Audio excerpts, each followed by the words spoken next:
만물보다 먼저 계신 분이 나타나는 게 바로 창조예요. 그런 하나님의 나타나시는 본질이 그리스도입니다.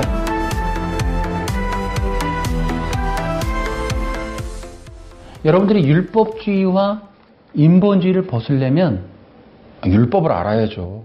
율법과 율법주의를 알아야 돼요. 그래서 오해를 벗어야 돼요. 오해를. 자, 여러분 기억하십시오. 하나님의 대한민국의 헌법에 있듯이 하나님이 왕으로 통치하시고 이끄시는 나라에 그 하나님이 왕으로 통치하는 은혜의 왕국에서 통용되는, 그래서 그 법이 있어요. 그 법이 뭐예요? 어쨌든 죄가 되고 죄가 안 되고 형벌이 주어지거나 의롭다라고 상도 줄 수 있고 벌도 줄 수 있는 어떤 기준점이 되는 법, 그게 율법이에요. 율법. 그래서 이제 그 율법은 이제 보세요. 신구약 전체를 말할 수도 있고 구약이라고 말할 수도 있고 십계명이라고 말할 수도 있고 출애굽기 신해산 언약의 출애굽기가 레위기라고 말할 수도 있고, 어떤 이는 창세기 2장 17절을 말하는 분도 있어요. 근데 그렇게 해서 율법이라고 하는 것은 뭐냐가 중요한 게 아니고 하나님의 말씀이 율법이에요. 그러면 기억하세요. 하나님의 말씀이 뭘까? 여러분, 하나님의 말씀은 그리스도예요. 요한복음 1장 1절에 보면은 태초에 뭐가 있다? 말씀이 계셨다. 이 태초, 요한복음의 태초는 창세기 1장 1절 태초보다 그 이전의 태초를 말하는 거예요. 그러니까 우리가 살고 있는 이 세상의 창조 이전에 있었던 태초가 바로 말씀이에요. 말씀. 근원이라는 거예요. 근원. 하나님의 근원을 말하는 태초가 요한복음 1장 1절. 그게 말씀이라는 거예요. 그리고 또 그러면 이렇게 하나님이 말씀하고 싶어 하셨던 말씀이 뭐냐? 그게 그리스도예요. 여러분, 이제 제가 책을 썼어요. 이제 1,500매짜리 이렇게 두꺼운 걸 썼습니다. 이제 그거를 출간하려고 썼는데, 요 앞에 선악과 언약을 먼저 출간할 건데요. 제가 거기에다 쓴 게 있어요. 너무나 감사하게도 창조가 뭐냐를 썼어요. 그 창조의 히브리서 베레시트를 통해서도 보고 또 이 성경적으로도 두 가지로 볼 수 있는데요. 여러분, 베레시트도 뜯어보면은 거기에는 뜻이 있어요. 이 창조하다라고 하는 말에는 태초에 천지를 창조하셨다. 이 창조에는 본질을 드러내다라는 뜻이 있어요. 그러니까는 여러분, 하나님의 본질이 뭐라 그랬어요? 말씀이었어요. 말씀. 말씀이신 그리스도.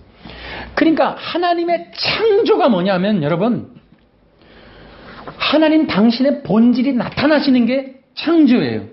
그러니까 이 창조는 근원자 되신 분이 우리가 보이는 이 세상 속에 자신을 계시하는 게 창조예요. 창조.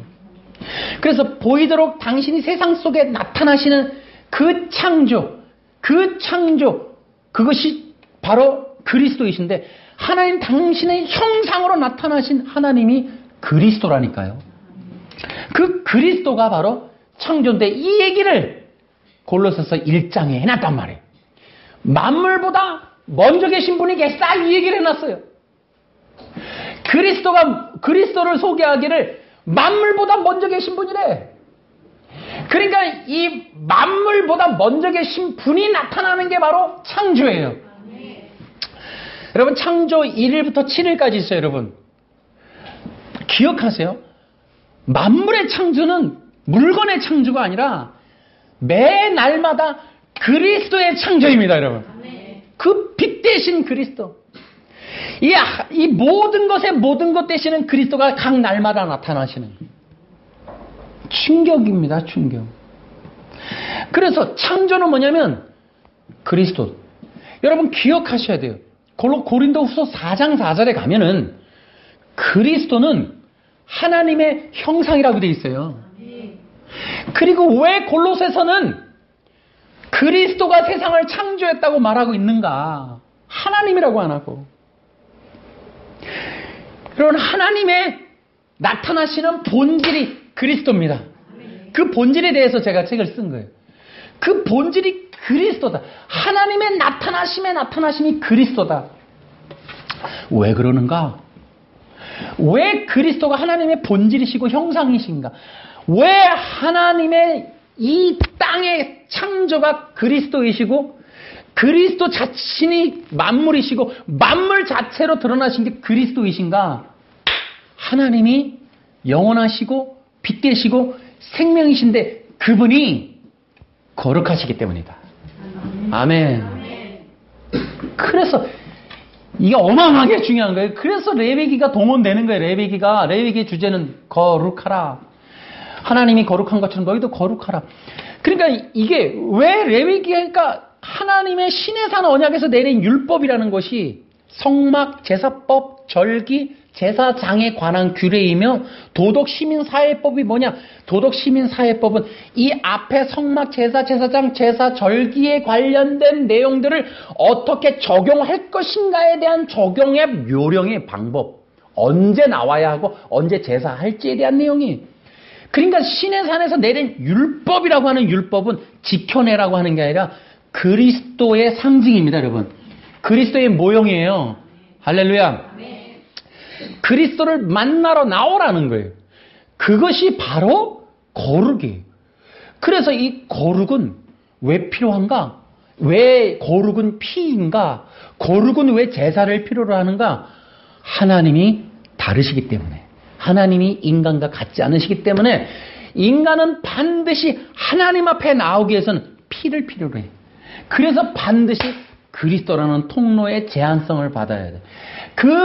하나님의 나타나심이 그리스도일 수밖에 없는 건 인간이 반드시 그리스도를 통해 하나님을 보고 하나님은 그리스도를 통해 당신을 계시하시고 우리 인간은 그리스도를 통해 하나님께 나아갈 수 있고 그리스도의 옷을 입어야 나아갈 수 있다라는 거예요. 아멘. 왜? 하나님이 거룩하니까. 하나님이 인간과 같지 않으시기 때문에. 하나님의 나라가 너무 거룩하기 때문에. 하나님을 결코 다이렉트로 갈 수 없다는 거예요. 그래서 우리 인간 자체는 하나님의 영광에 그 빛 되시는 그리스도를 믿어야 하고 먹고 마셔야 합니다. 그래서 아담에게 말씀하시는 창세기 2장 17절. 그러니까 그 외에 창세기 1장 1절부터 그리스도예요. 빛 되신 그리스도, 성령이신 그리스도, 근원자 되시고 본체이신 그리스도, 끊임없이 그리스도를 말씀하시는 거예요.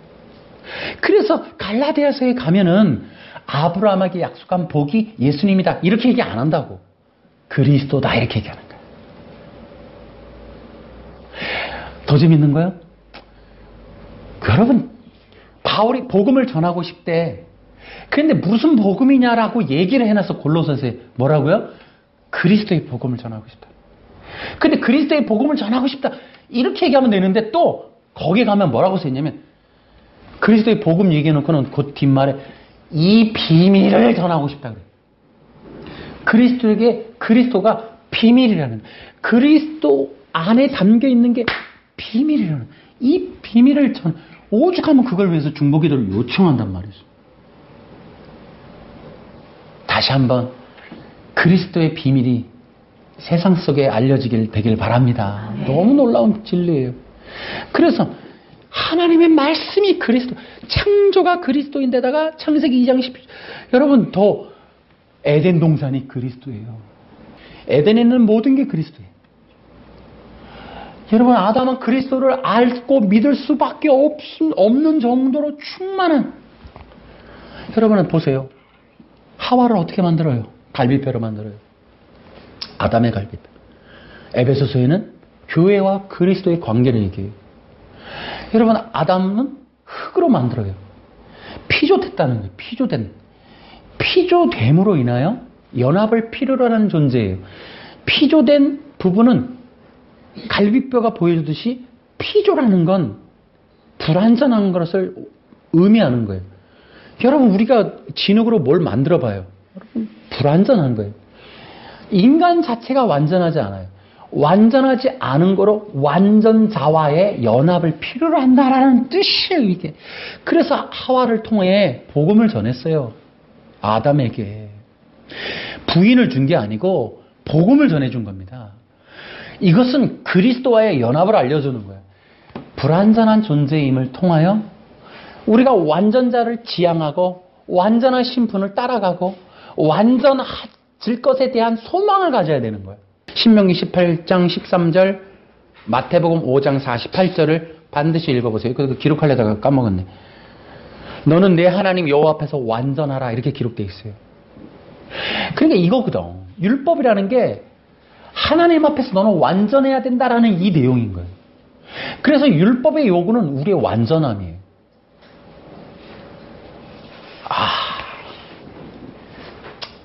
하나님 너무너무 감사합니다.